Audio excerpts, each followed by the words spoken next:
Good afternoon. Daniel Bornstein, Bornstein Law. We're going to get started now on a very important webinar for those of you who are clients, friends, soon to be clients, colleagues.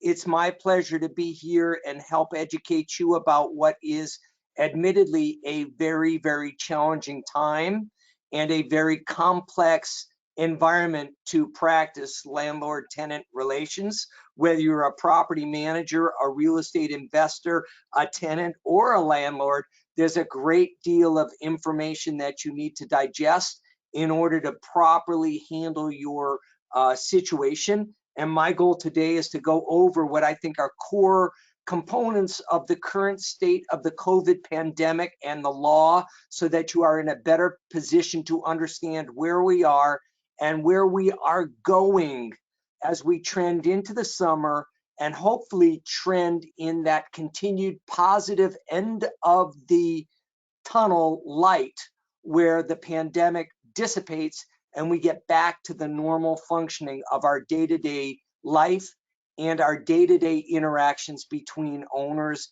and occupants of rental property. So with that stated, let's begin.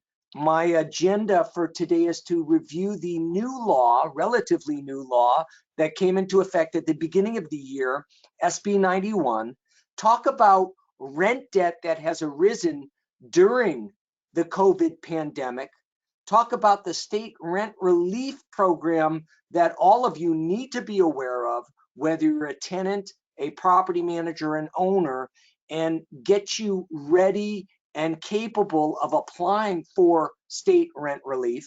Talk about tenancy terminations, rent increases, and the eviction moratoriums that are still in place throughout California. And then talk to you about, obviously, other options as opposed to litigation in trying to maybe transition people out of their tenancy in the hope of avoiding having to go to court. So with that, let's dig in.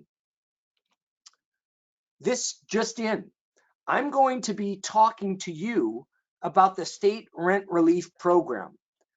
But interestingly, as I conducted seminars previously, I told you that what you would be entitled to through the state rent relief program is 80% of the rent that has accrued, the state would be paying you.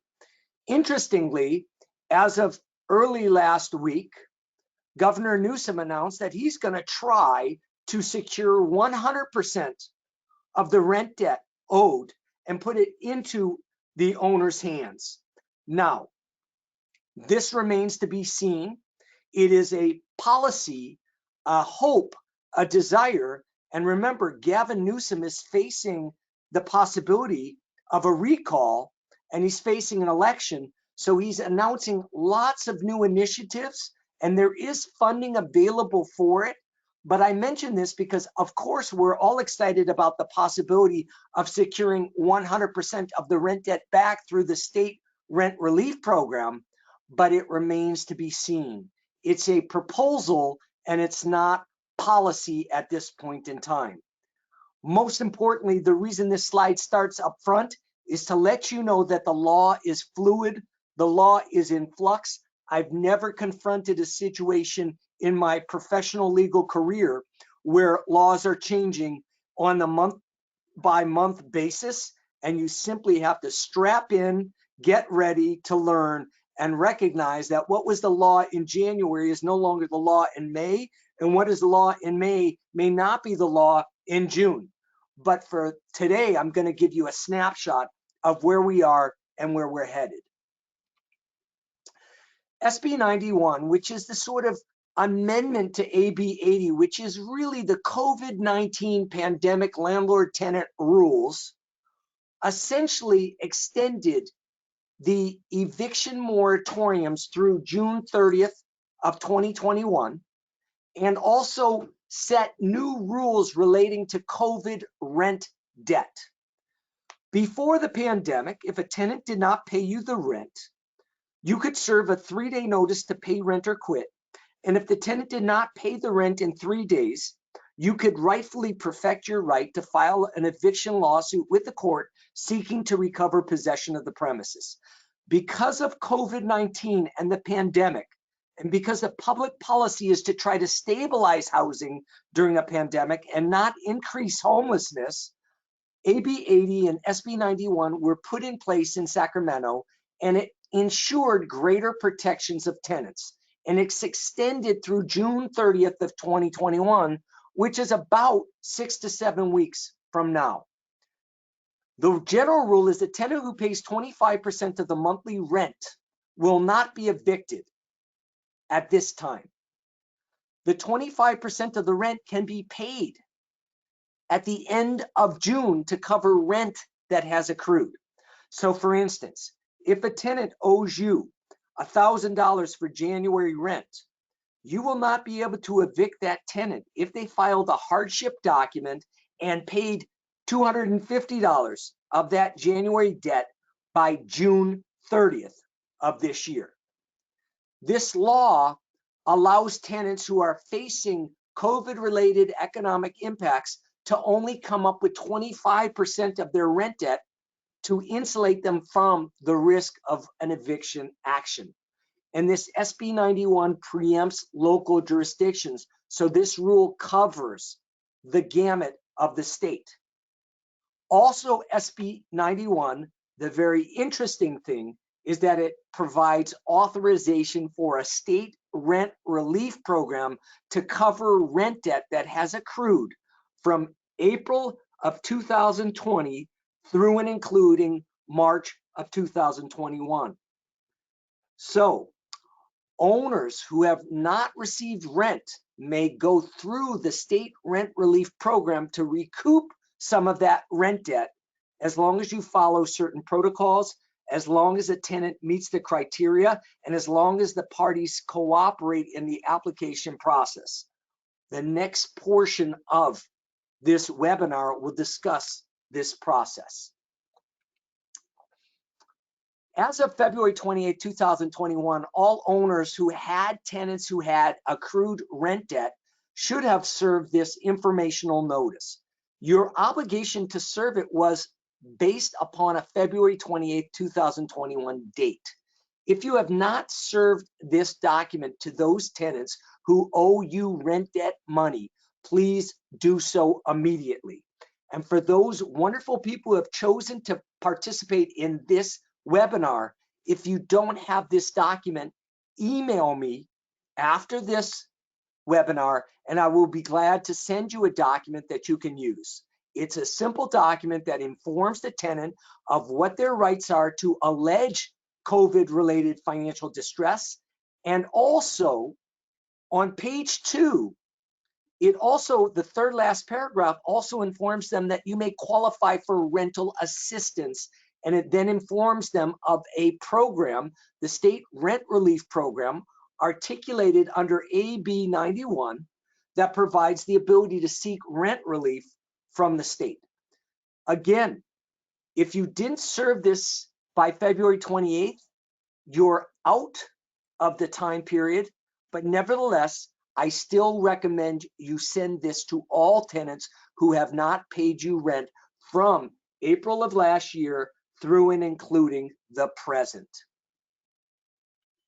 The state rent relief program. When will the rental assistance funds be available? The funds are in theory available now. There is $5.3 billion delivered to the state from the feds that are supposed to be utilized for rental assistance. I recently read an article that stated of the $5.3 billion available, millions of dollars have been distributed. Not tens of millions, but millions of dollars. And one of my core complaints about the program is it's operating very slowly. Even though the funds are available now, I know of none of my clients who have recovered rent payments from the state yet, despite the applications being available and completed. The state government responsible for awarding the funds is the Department of Housing and Community Development. However, individual locations and locales will have different places to submit the applications, and individual jurisdictions are issuing payments for each individual jurisdiction. There are some state programs, and then there are local jurisdictions, and that's where it becomes a little bit more tricky. Can I apply to the state rental assistance program on your resident's behalf?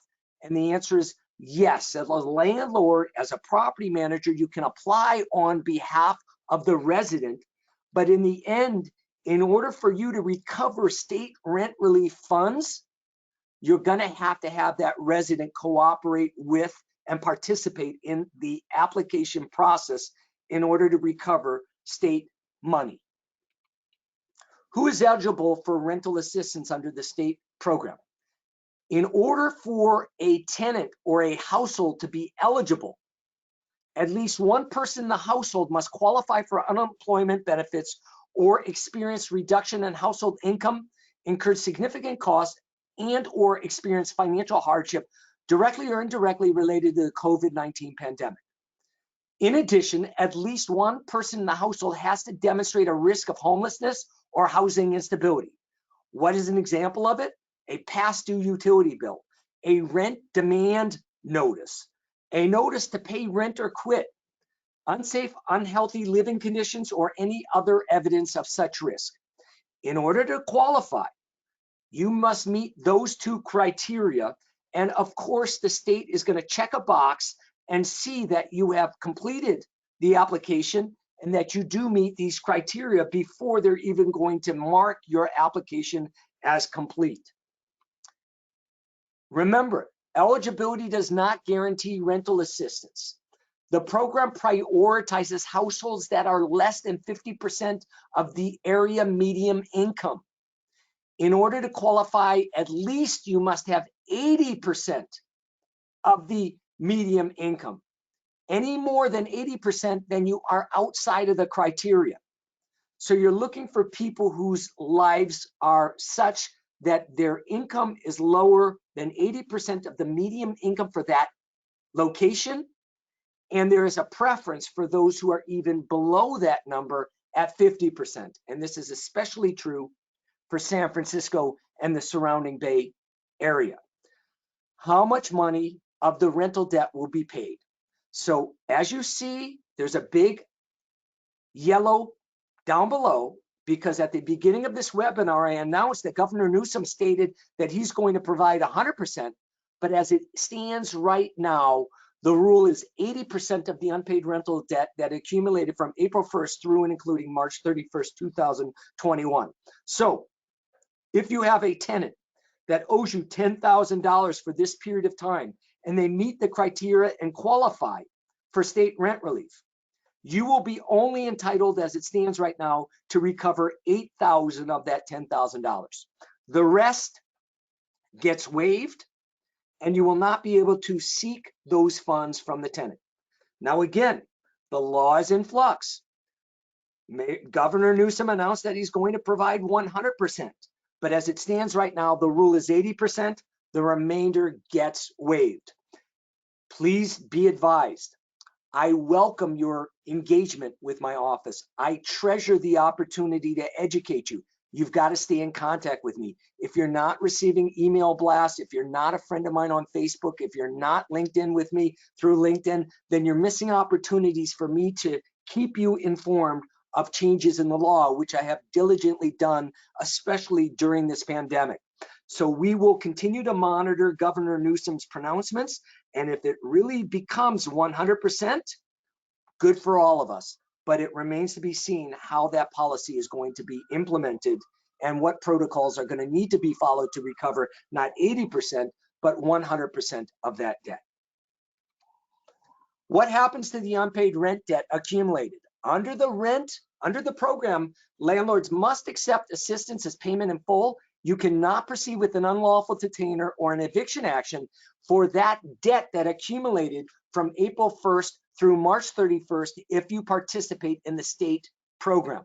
So if you get $8,000 on the $10,000, the $2,000 is washed away and you will not be able to evict or seek to recover possession for that tenant's failure to pay the $2,000. In exchange for your participation in the program, you give up 20% of the debt. Do I have to accept rental assistance provided from the state? I think you probably do, because it would be treated as additional income that a tenant can use for rent. And my strong advice is participate in the program, see if your tenant qualifies, cajole your tenant to qualify, and try to become someone who is invested in the program so that you can get some of this money from the state.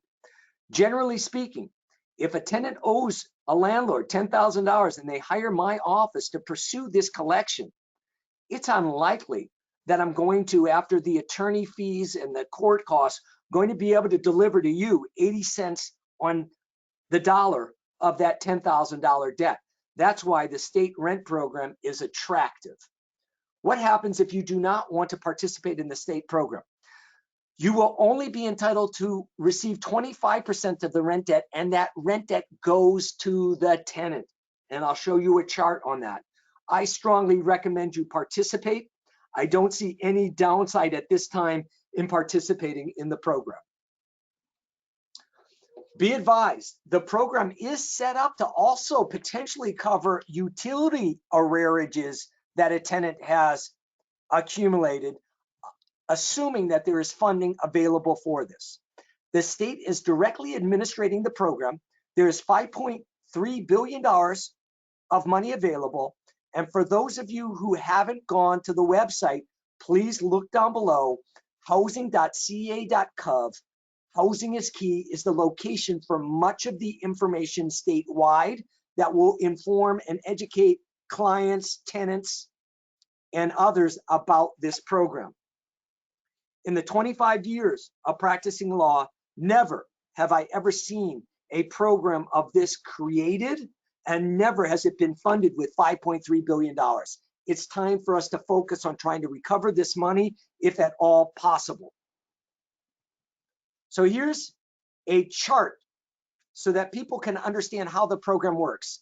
And many of you who are taking this webinar may be in the process and can attest to the fact that it's a bit like seeing the wizard in The Wizard of Oz. You initiate an application through a state protocol website, and then you hope that the tenant also initiates an application. A management team will coordinate with the landlord and tenant to complete the application. If both landlord and tenant complete the application, sign it, and the tenant meets all the necessary criteria, the landlord will receive 80% of the compensation due. The money goes directly to the landlord. It does not go to the tenant.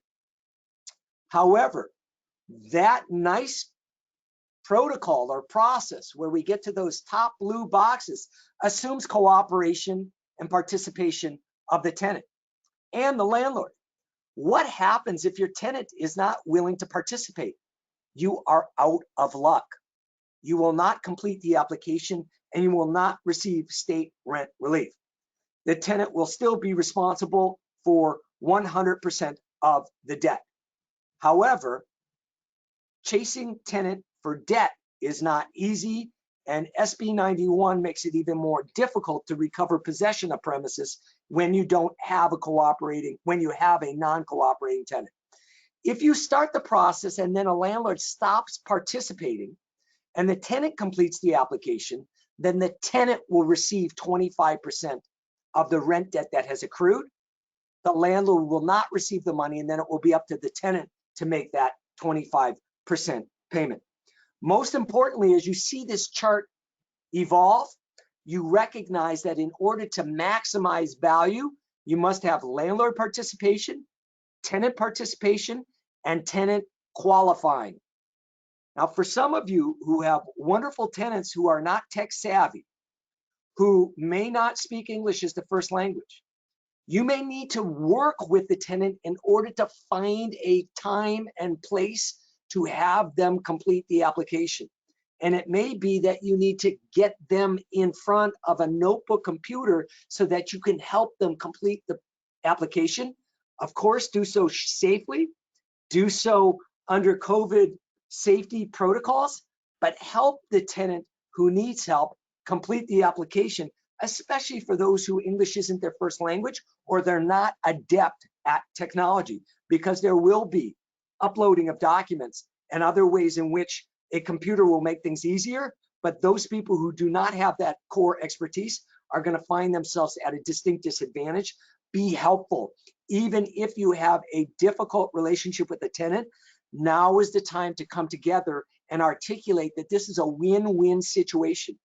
A tenant wins by having their debt paid by the state.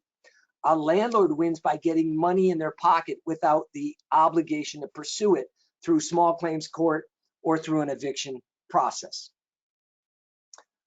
I have told you that I'm ambivalent, or at least my grade for this program is C+ thus far.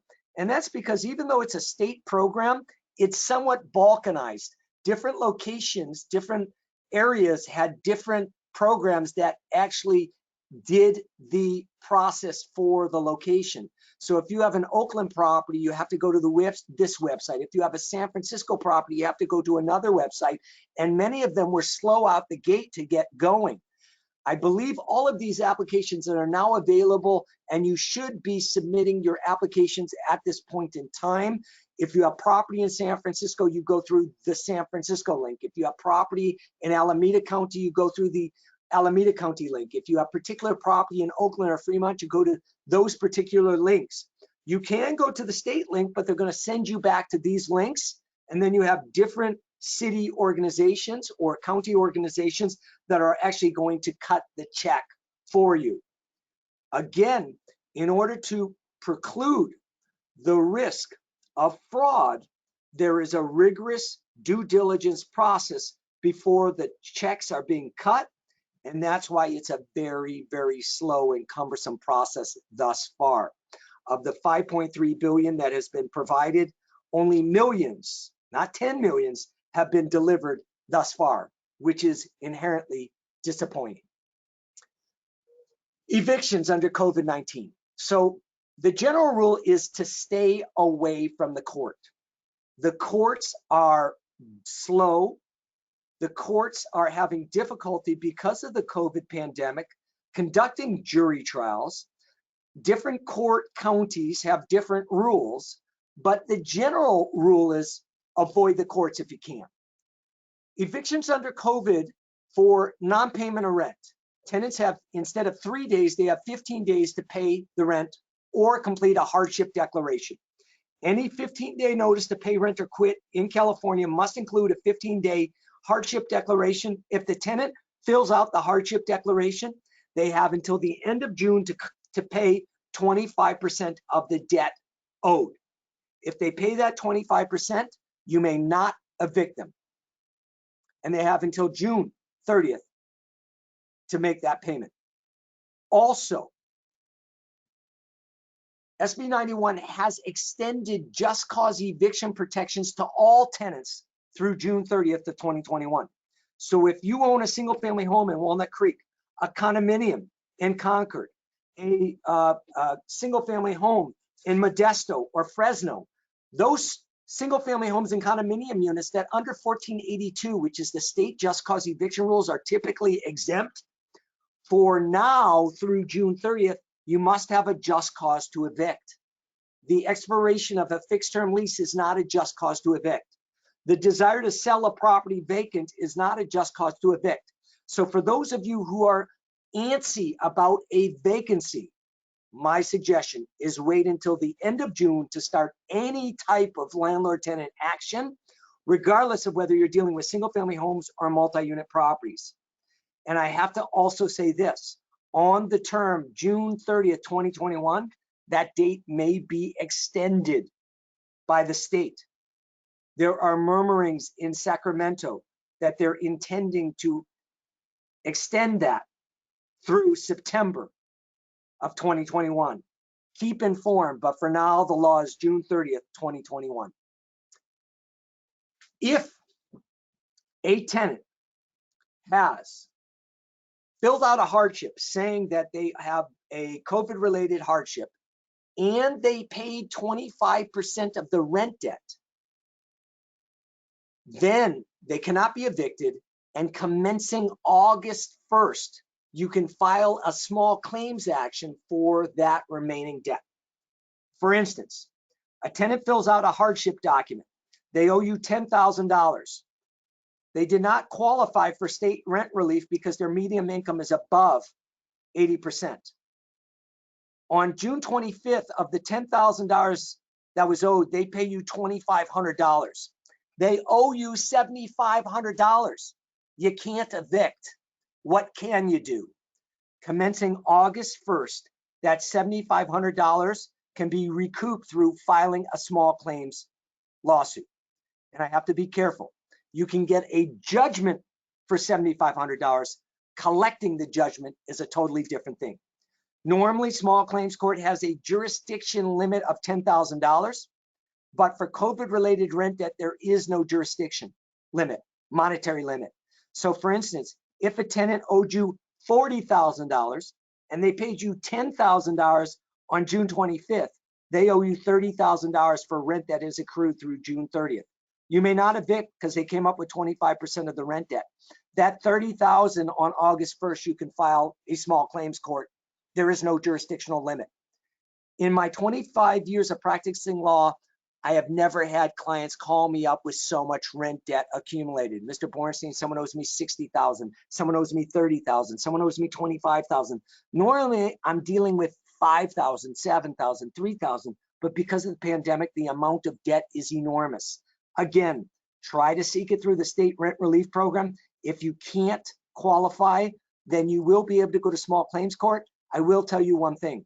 There's no requirement that you go to small claims. You can go to regular court. So if you have clients who owe, or tenants who owe $50,000, $30,000, $25,000, instead of going to small claims court, which can be a kangaroo court sometimes, you may want to decide to hire an attorney and file a regular breach of contract action in county court and get a more deliberative process in that litigation because the debt is so high. But for those of you with smaller debt, you certainly are entitled to go to small claims court. Eviction moratoriums. I want to mention the following. I have told you to avoid the court, and I still say avoid the court. Different counties in different cities have different eviction moratoriums. Alameda County, you may not file an eviction action that will be allowed to proceed unless it's a public safety and health emergency, such as violence, drug dealing, vandalism, arson. So even if a tenant is playing music loud and it's annoying other tenants in the building, that type of nuisance behavior right now is not going to be something that the court is going to entertain as an eviction action. So for Alameda County, Contra Costa County, San Francisco, you really want to be careful before you decide to pursue litigation. San Francisco, there's already a initiative to extend the eviction moratorium through September. For those of you who have been waiting in San Francisco to do an owner move-in eviction, you're going to have to wait even longer before deciding to proceed with any type of court action involving unlawful detainer actions. You want to talk to an attorney who's conversant so you don't get in a situation where you're waiting for a case to evolve and it's simply not working through the courts. And interestingly, I've got about 13 clients who have evictions waiting to be completed by the San Francisco Sheriff's Department. The San Francisco Sheriff's Department, even though we have a judgment for an eviction, even though the sheriff has the documentation necessary to complete the eviction, they're not completing the evictions. They're holding the evictions and waiting for a specific court order to execute on those evictions. This is totally different than pre-pandemic, and it is thoroughly frustrating. And the only thing I can tell you is hopefully the light is at the end of the tunnel, but please kindly do not pursue eviction actions until and unless you talk with an attorney. It is especially the case right now. After June 30th, if the moratoriums have not been extended or individual jurisdictions have not extended it, then you'll have an opening in which you can be more aggressive. But for now, you've got to recognize that public policy is to stabilize housing and not to cause people to be displaced through housing. One strategy I always bring up. If you can avoid court and you can negotiate a tenant voluntarily vacating a premises, that's always a preference. Always a preference. So if a tenant owes you $10,000 and you don't think you're going to be able to get it from state rent relief because their minimum income is over 80%, and you know the courts are closed for evictions right now, it may be prudent to negotiate a voluntary move out where the tenant gives up possession in exchange for some sort of rent waiver and have them transition out so you have a vacancy and you can start marketing the property to the public for finally getting some cash flow out of that unit. Now, I used to be much more aggressive with buyout agreements, but for tenants right now who owe you rent debt, you may want to keep them in there and have you apply for state rent relief before you have the vacancy. Why? A tenant who owes you money but is no longer in possession of the unit, you are not entitled to seek rent relief from that tenant because they're out of possession. State rent relief is only available for existing tenants who remain inside the unit. So if you're looking for state money, don't negotiate a buyout yet. Get that state money, have the tenant then not pay you the rent, and then negotiate a voluntary move out. Different jurisdictions have different rules regarding voluntary move outs. Whether you're in Berkeley, San Francisco, Oakland, Alameda, the city of Alameda, Richmond, California, you've got to have an attorney draft up those agreements in order for them to be enforceable. Remember, you're not only waiving rent or giving an incentive for a tenant to move, they're also agreeing not to sue you. You're getting a complete release of claims. My office is handling buyout agreements all the time. Please reach out to me if you think that there's a motivation by an owner or a tenant to voluntarily move out, and we can talk about strategy. I'm perfectly comfortable about talking strategy, whether it's within and during the pandemic or in the summer, hopefully when the eviction moratoriums have lifted. So with that information, we have covered SB 91. We have talked about state rent relief. We've gone through the program and how the program works. I've talked to you about the eviction moratoriums and avoiding the court. We've talked about small claims, and I can only tell you this. I've never been confronted with more laws and more changes to the laws than the current. I congratulate you for participating in this webinar. I try to be thorough, not confuse you too much, educate you so that you can be empowered to know what you know and know what you don't know, and recognize that you have a teammate in my office, whether it's in our Oakland office or San Francisco office, to assist you on these very difficult situations that are arising during the pandemic as it relates to landlord-tenant relationships. I want to thank all of you for participating in this webinar. Please, I'm a resource. I can give you this information. We're going to distribute this webinar. We're going to post it up. Make sure you are a friend of mine. And if you want this webinar texted to you, please send me your mobile number and we will send it to you, or go to that link and we will have that link delivered this webinar to you. With that stated, I want to thank you again for your attention. I want to wish you all well. I want to emphasize that I have gotten my inoculations. I have vaccinated, and I hope all of you are getting vaccinated if you haven't done so already. And let's hope that the summer is the end of this pandemic as we know it, and we trend positive and we stay healthy for all of our friends, all of our communities, and the overall population at hand. So thank you very, very much, and have a great day. Be safe, be well, and remember, I'm always available to assist. It's my pleasure and privilege to do so.